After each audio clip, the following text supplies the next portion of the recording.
Saudações soviéticas, camarada. Aqui é Maricota, a ginoide que incita a classe trabalhadora desde 1926. O quadro tá dominado não estava cumprindo sua função social, então foi expropriado pela ditadura do proletariado para a doutrinação comunista. Continuam os manuscritos econômico-filosóficos, MEF, de Karl Marx publicados apenas após sua morte. Os manuscritos foram escritos em 1844, quando Marx tinha apenas 26 anos e antes do seu célebre encontro com Engels. Os manuscritos de Paris, como também são chamados, apresentam a planta fundamental do pensamento de Marx, a concentração de sua filosofia na crítica da economia nacional de Adam Smith, J.B.C. e David Ricardo.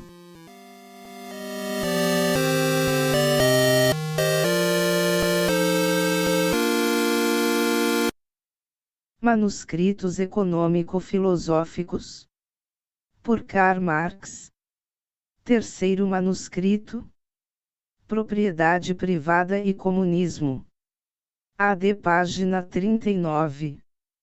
Todavia, a antítese entre a não posse de propriedade e propriedade ainda é uma antítese indeterminada, não concebida em sua referência ativa às relações intrínsecas, não concebidas ainda como uma contradição, desde que não é compreendida como uma antítese entre trabalho e capital. Mesmo sem a expansão evoluída da propriedade privada, por exemplo, na Roma antiga, na Turquia, etc., esta antítese pode ser expressa em uma forma primitiva. Nesta forma, ela não aparece ainda como estabelecida pela própria propriedade privada.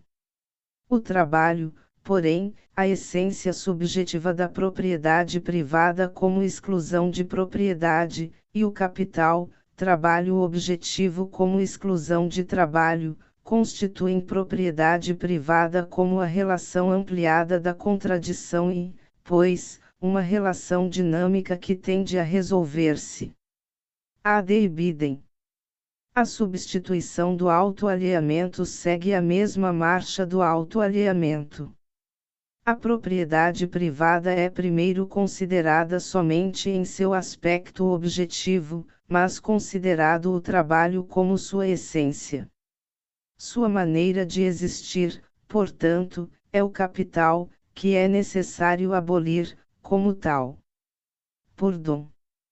Ou, então, a forma específica de trabalho, trabalho que é levado a um nível comum, subdividido e, por isso, não livre, é visto como a fonte da nocividade da propriedade privada e de sua alienação em relação ao homem.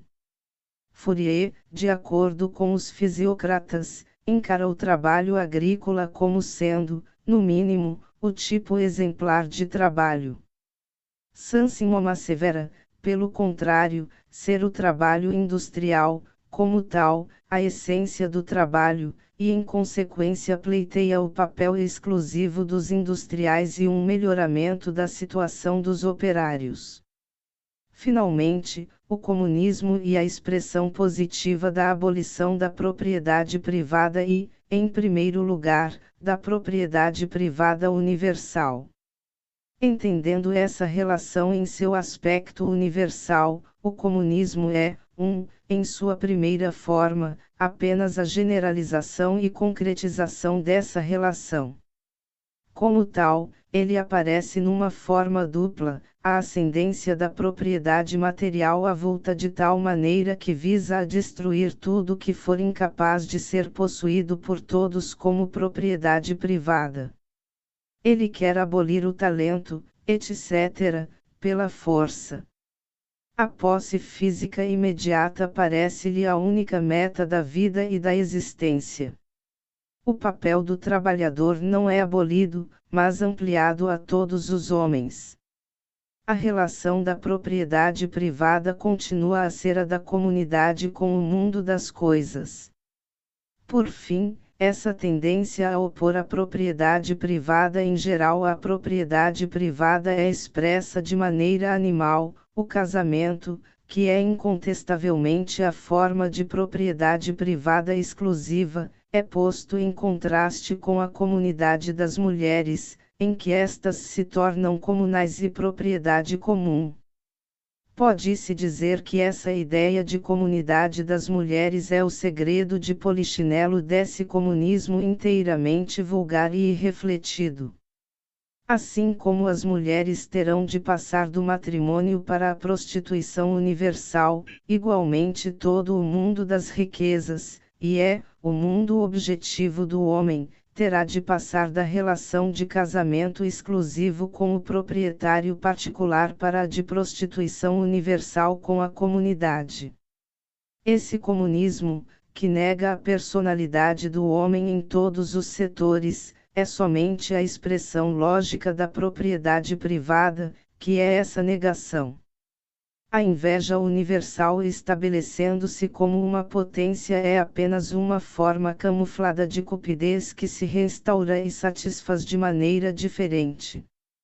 Os pensamentos de toda propriedade privada individual são, pelo menos, dirigidos contra qualquer propriedade privada mais abastada, sob a forma de inveja e do desejo de reduzir tudo a um nível comum. Destarte, essa inveja e nivelamento por baixo constituem, de fato, a essência da competição.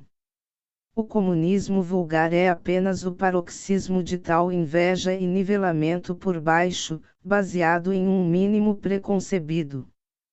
Quão pouco essa eliminação da propriedade privada representa uma apropriação genuína é demonstrado pela negação abstrata de todo o mundo da cultura e da civilização, e pelo retorno à simplicidade e natural. Quarto, do pobre e indigente que não só ainda não ultrapassou a propriedade privada, mas nem ainda a atingiu. A comunidade é só uma comunidade de trabalho e de igualdade de salários pagos pelo capital comunal, pela comunidade como capitalista universal.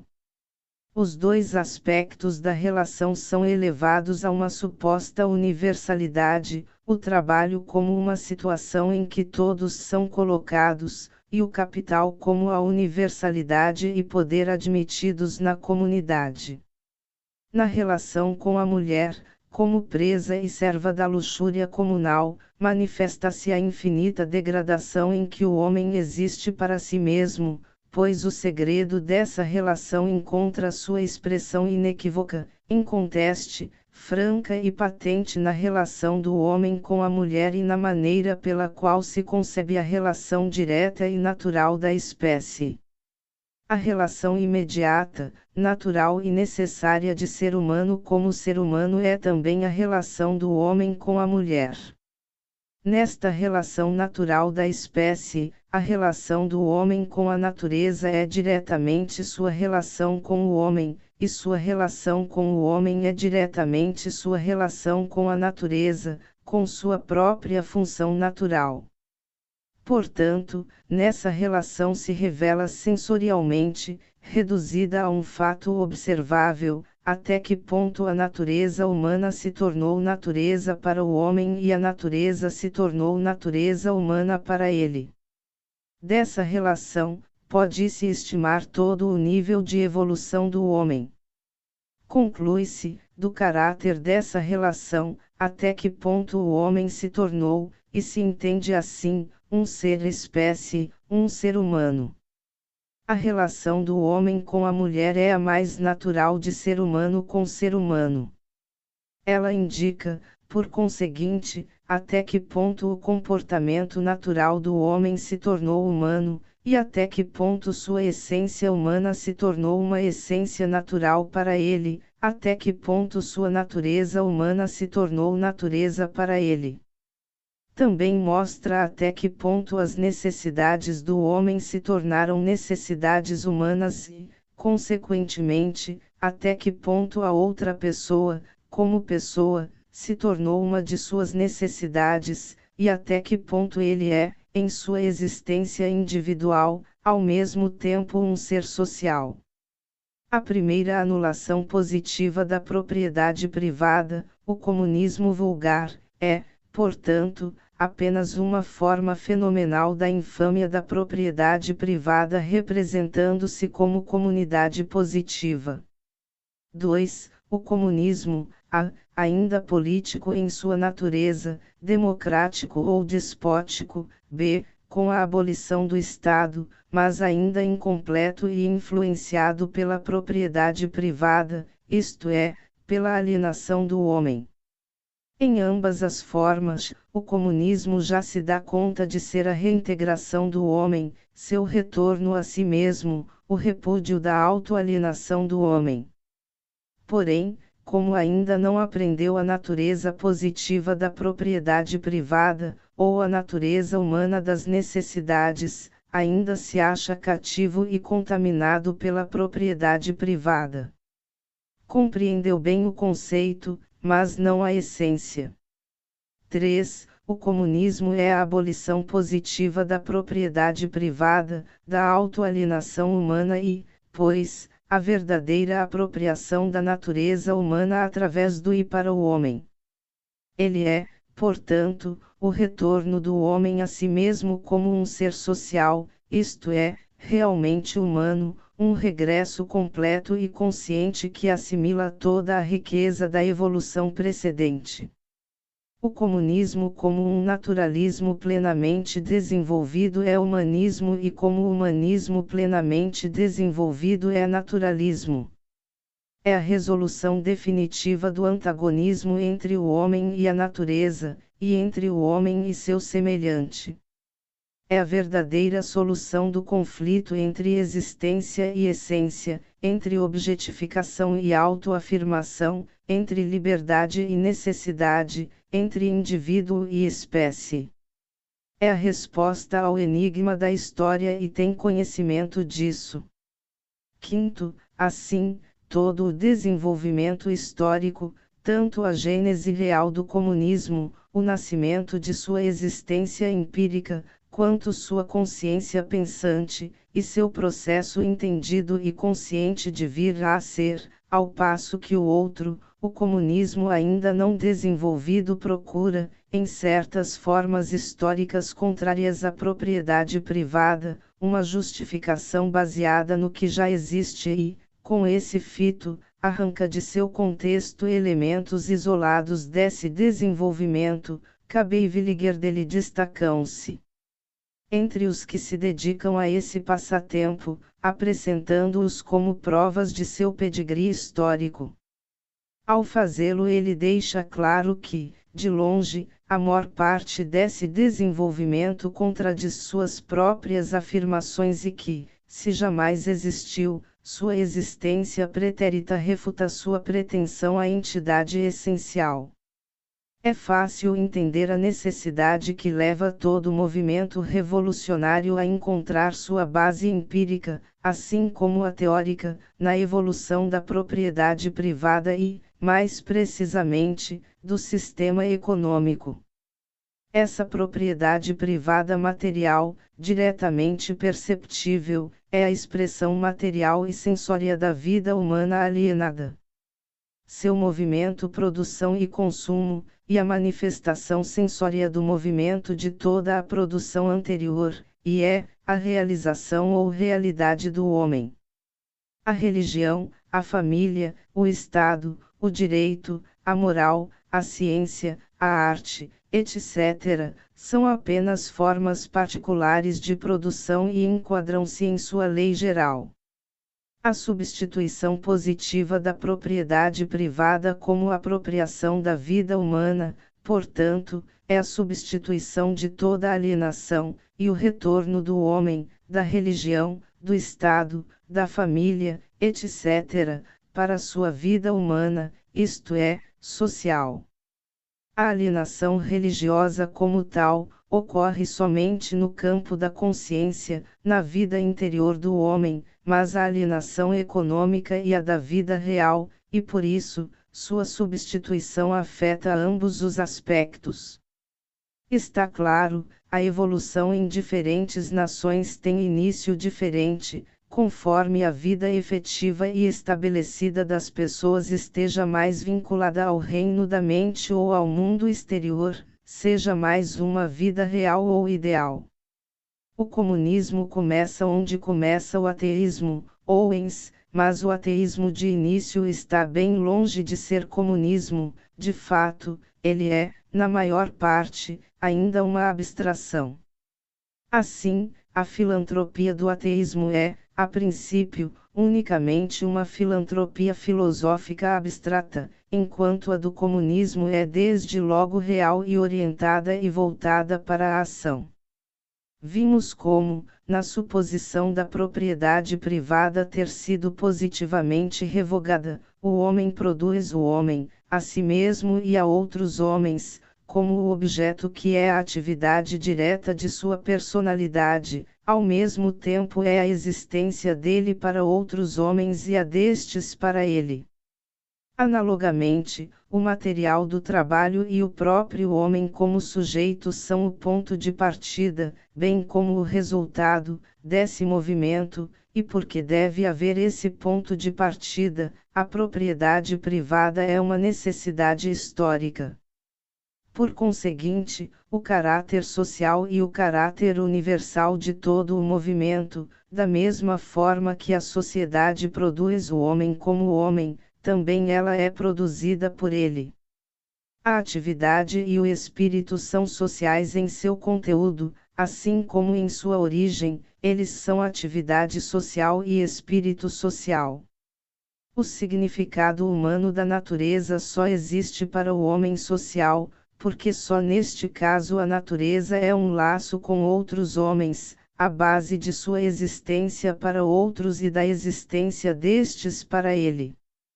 Só, então, a natureza e a base da própria experiência humana dele e um elemento vital da realidade humana.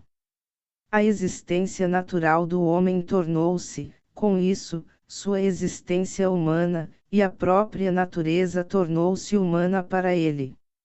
Logo, a sociedade é a união efetiva do homem com a natureza, a verdadeira ressurreição da natureza, o naturalismo realizado do homem e o humanismo realizado da natureza. Sexto, a atividade social e o espírito social não existem apenas, de forma alguma, sob a forma de atividade ou espírito que sela diretamente comunal. Sem embargo, a atividade e o espírito comunais, atividade e espírito que se exprimem e confirmam diretamente em associação real com outros homens, ocorrem sempre onde essa expressão direta de sociabilidade brote do conteúdo da atividade ou corresponda à natureza do espírito. Ainda quando realizo trabalho científico, etc., uma atividade que raramente posso conduzir em associação direta com outros homens, efetuo um ato social, por ser humano. Não é só o material de minha atividade, como a própria língua que o pensador utiliza, que me é dado como um produto social. Minha própria existência é uma atividade social. Por essa razão, o que eu próprio produzo, o faço para a sociedade, e com a consciência de agir como um ser social. Minha consciência universal é apenas a forma teórica daquela cuja forma viva é a comunidade real, a entidade social, embora no presente essa consciência universal seja uma abstração da vida real e oposta a esta como uma inimiga. Por isso é que a atividade de minha consciência universal como tal é minha existência teórica como um ser social.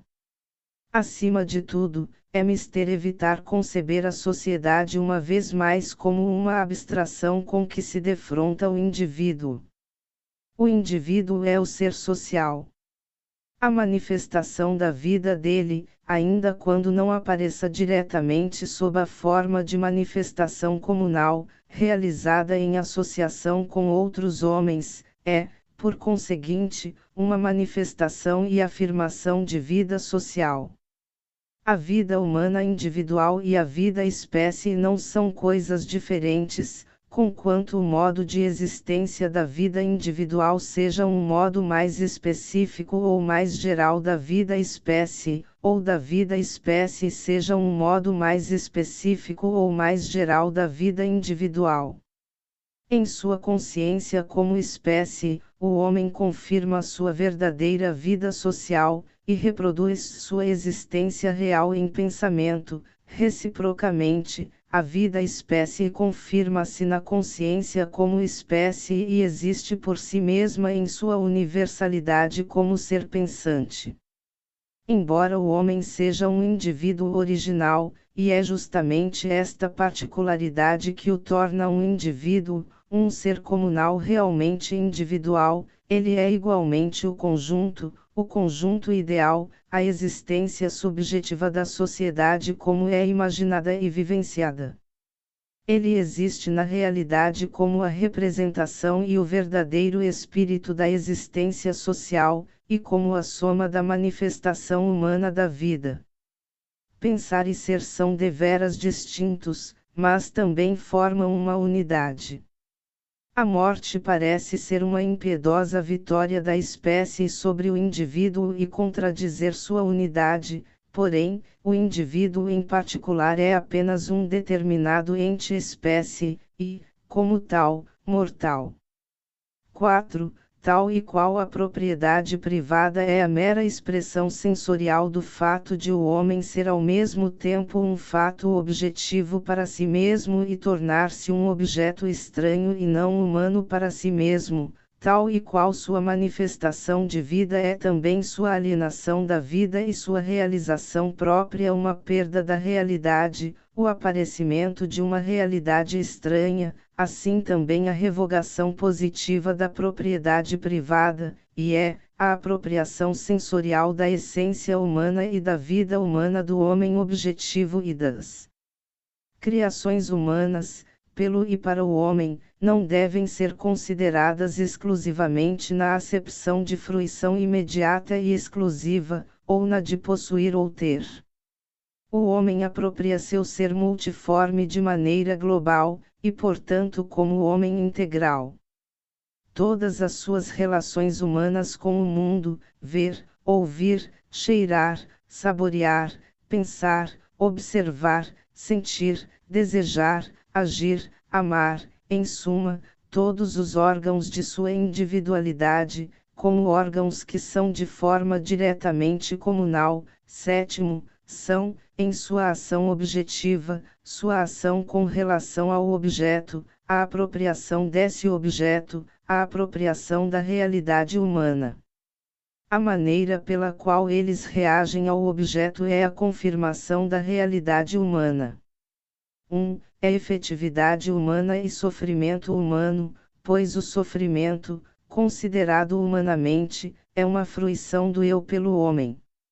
A propriedade privada tornou-nos tão nécios e parciais que um objeto só é nosso quando o temos, quando existe para nós como capital ou quando é diretamente comido, bebido, vestido, habitado, etc., em síntese, utilizado de alguma forma, apesar de a propriedade privada propriamente dita só conceber essas várias formas de posse como meios de vida e a vida para a qual eles servem como meios ser a vida da propriedade privada, trabalho e criação de capital.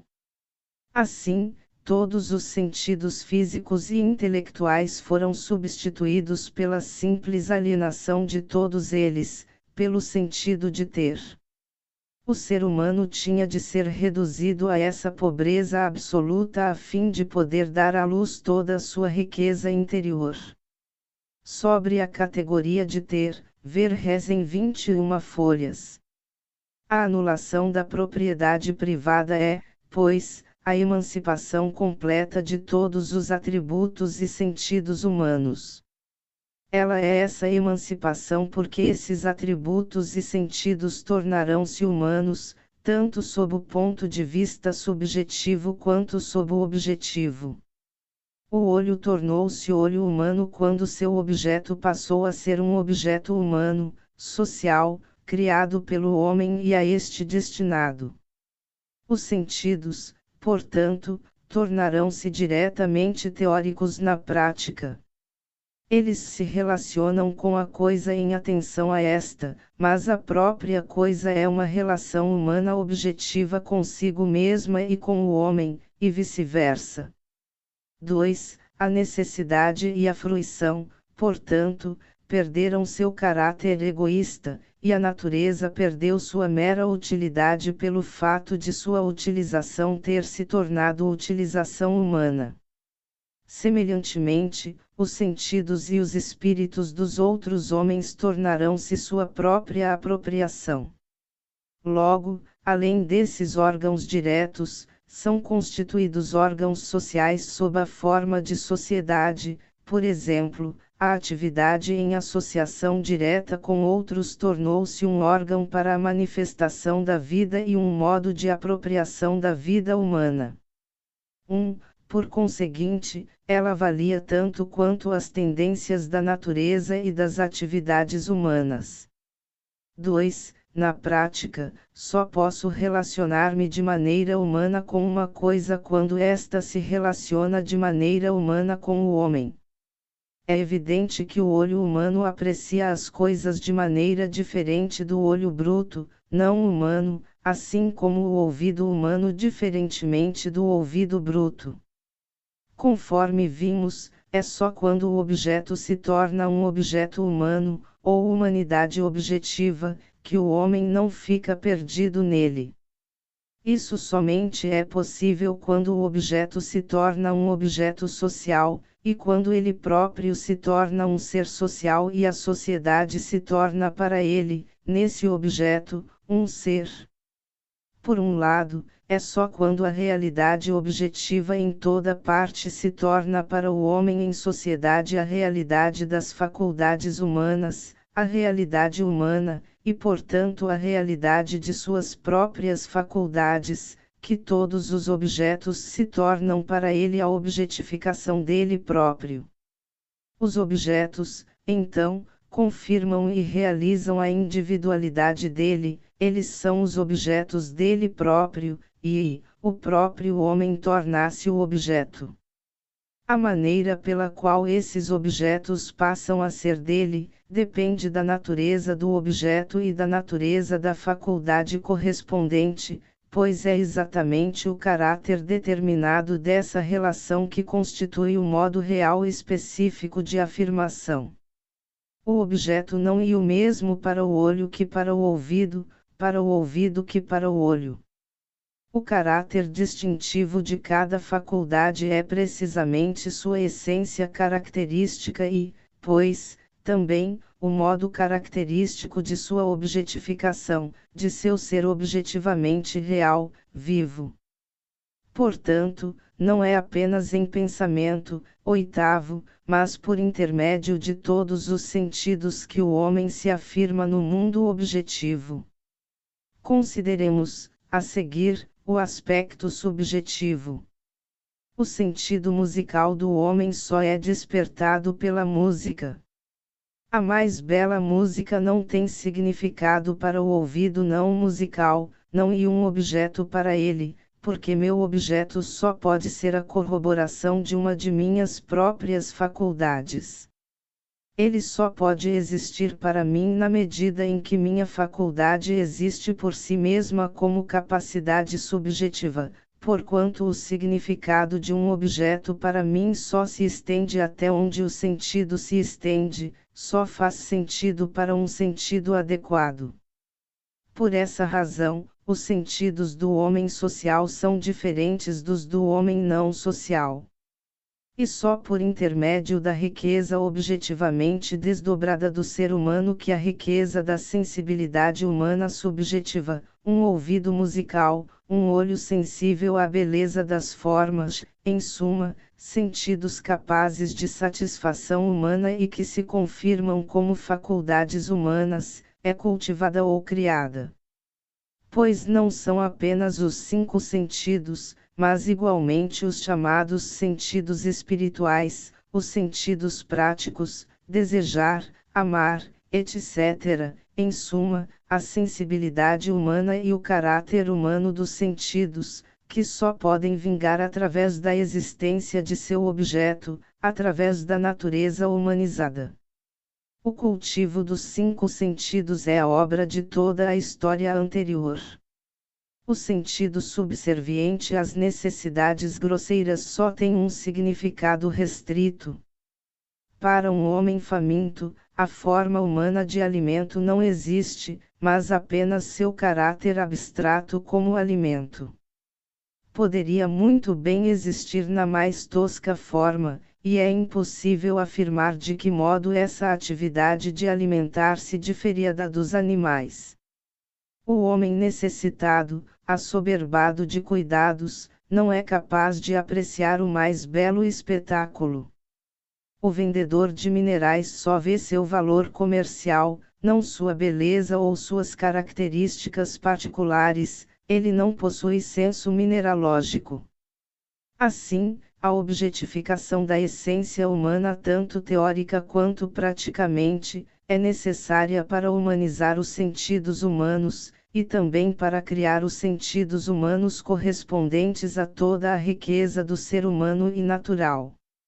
Exatamente como no início a sociedade encontra, graças ao desenvolvimento da propriedade privada com sua riqueza e pobreza, tanto intelectual quanto material, os materiais necessários para essa evolução cultural, assim também a sociedade plenamente constituída produz o homem em toda a plenitude de seu ser, o homem rico dotado de todos os sentidos, como uma realidade permanente. E só em um contexto social que subjetivismo e objetivismo, espiritualismo e materialismo, atividade e passividade, deixam de ser antinomias e, assim, deixam de existir como tais antinomias. A resolução das contradições teóricas somente é possível através de meios práticos, somente através da energia prática do homem. Sua resolução não é, de forma alguma, portanto, apenas um problema de conhecimentos, mas um problema real da vida, que a filosofia foi incapaz de solucionar exatamente porque viu nele um problema puramente teórico. Pode ser notado que a história da indústria, e a indústria como existe objetivamente, é um livro aberto das faculdades humanas, e uma psicologia humana que pode ser apreendida sensorialmente. Essa história não foi até aqui concebida com relação à natureza humana, mas só sob um ponto de vista utilitário superficial, desde que na situação de alienação só era viável conceber faculdades humanas reais e ação da espécie humana sob a forma de existência humana em geral, como religião, ou como história em seu aspecto geral, abstrato, como política, arte e literatura, etc.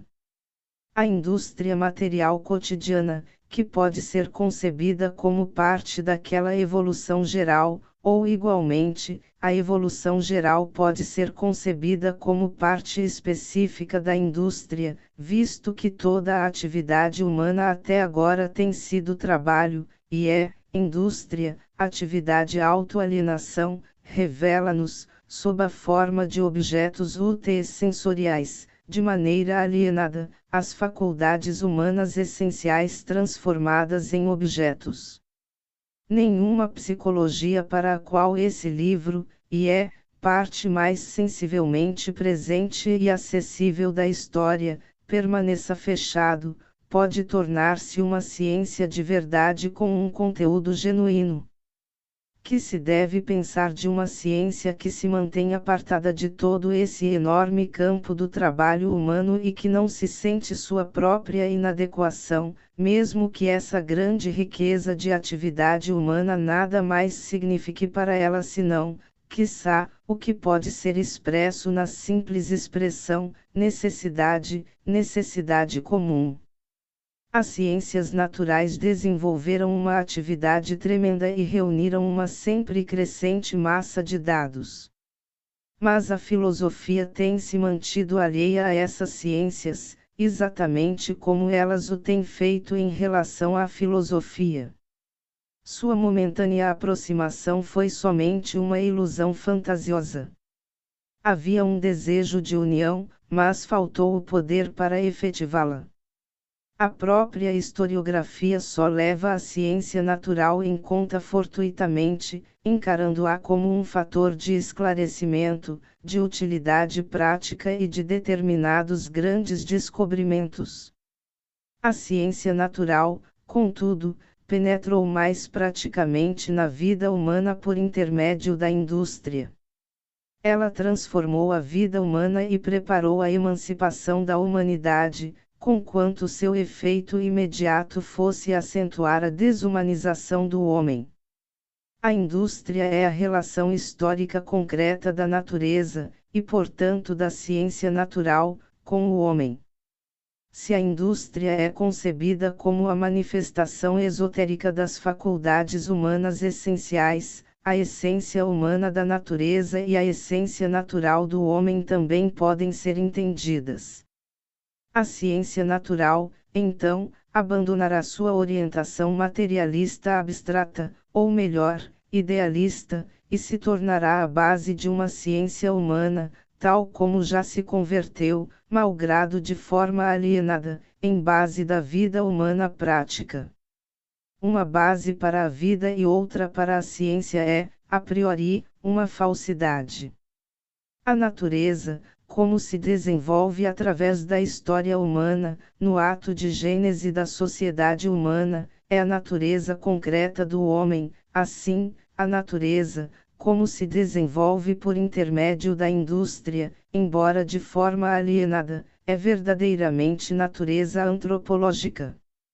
A experiência dos sentidos, ver Feuerbach, tem de ser a base de toda ciência.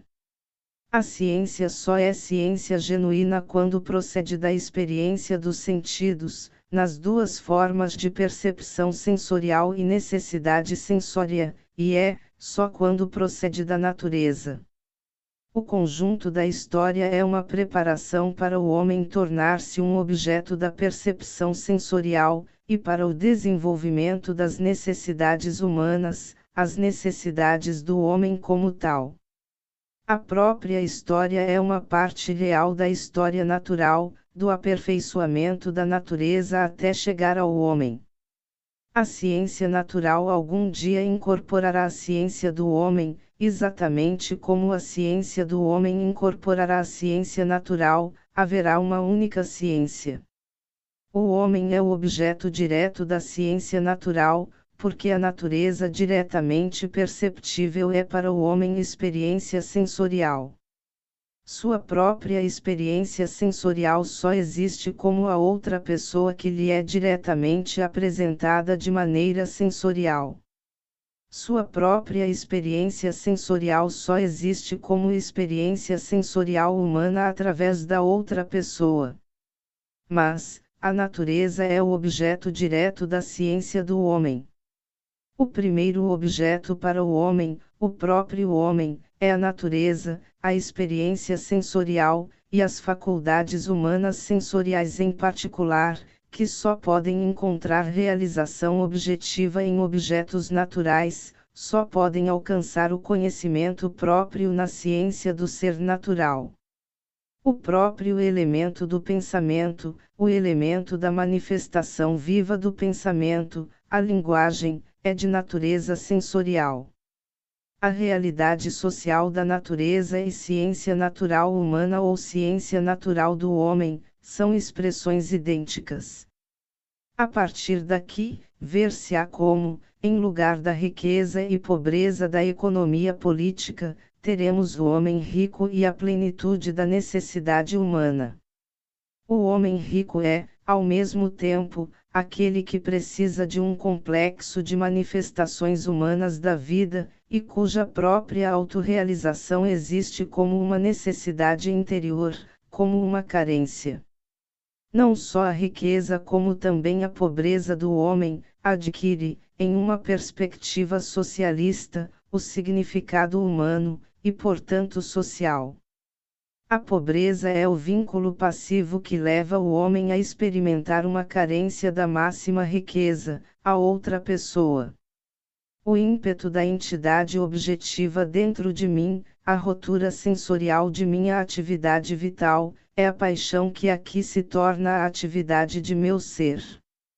5. Um ser não se encara a si mesmo como independente a menos que seja seu próprio senhor, e ele só é seu próprio senhor quando deve sua existência a si mesmo.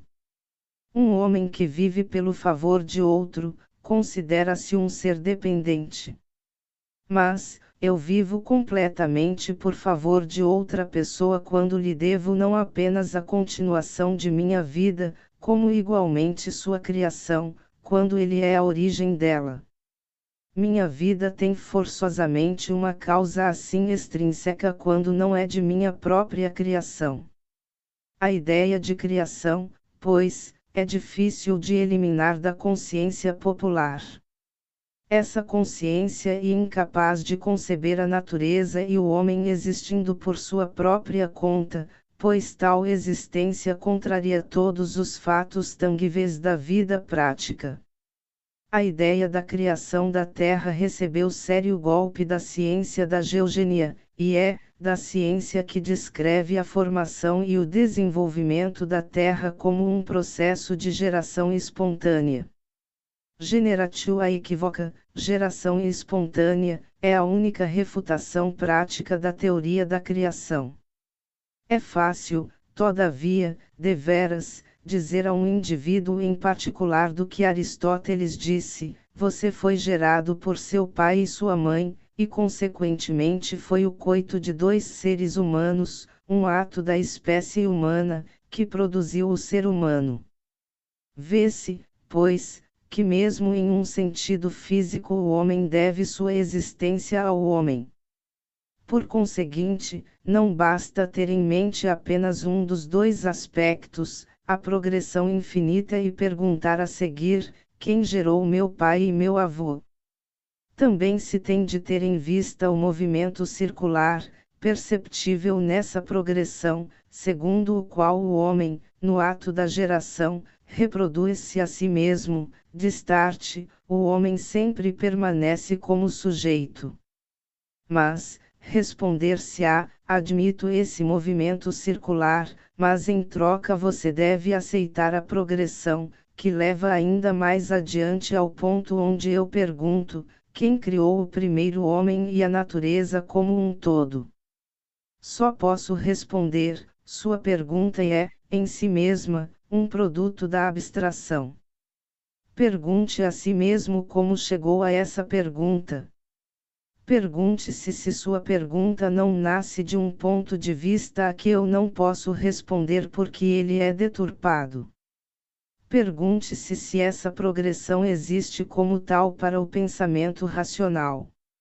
Se você indaga acerca da criação da natureza e do homem, você está abstraindo estes.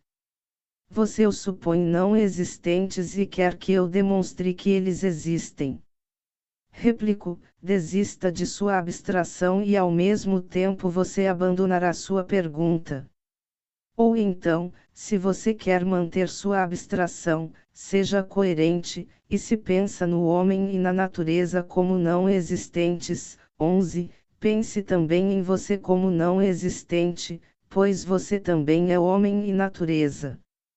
Não pense nem formule quaisquer perguntas, pois logo que você o faz, sua abstração da existência da natureza e do homem se torna sem sentido. Ou será você tão egoísta que concebe tudo como não existente, mas quer que você exista? Você pode retrucar: não quero conceber a inexistência da natureza, etc. Só lhe pergunto acerca do ato de criação dela, tal como indago do anatomista sobre a formação dos ossos, etc. Como, no entanto, para o socialista, o conjunto do que se chama história mundial nada mais é que a criação do homem pelo trabalho humano, e a emergência da natureza para o homem, ele, portanto, tem a prova evidente e irrefutável de sua autocriação, de suas próprias origens. Uma vez que a essência do homem e da natureza, o homem como um ser natural e a natureza como uma realidade humana, se tenha tornado evidente na vida prática, na experiência sensorial, a busca de um ser estranho, um ser acima do homem e da natureza, busca essa que é uma confissão da irrealidade do homem e da natureza, torna-se praticamente impossível. O ateísmo, como negação desse irrealismo, não mais faz sentido, pois ele é uma negação de Deus e procura afirmar, por essa negação, a existência do homem. O socialismo dispensa esse método assim tão circundante, ele parte da percepção teórica e prática sensorial do homem e da natureza como seres essenciais. É autoconsciência positiva humana, não mais uma autoconsciência alcançada graças à negação da religião, exatamente como a vida real do homem é positiva e não mais alcançada graças à negação da propriedade privada, por meio do comunismo. O comunismo é a fase de negação da negação e é, por conseguinte, para a próxima etapa da evolução histórica, um fator real e necessário na emancipação e reabilitação do homem.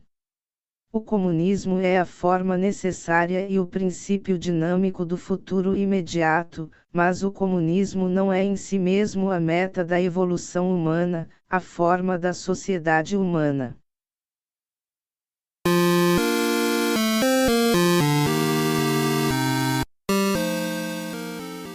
O ouro de Moscou secou e George Soros não tá nem aí.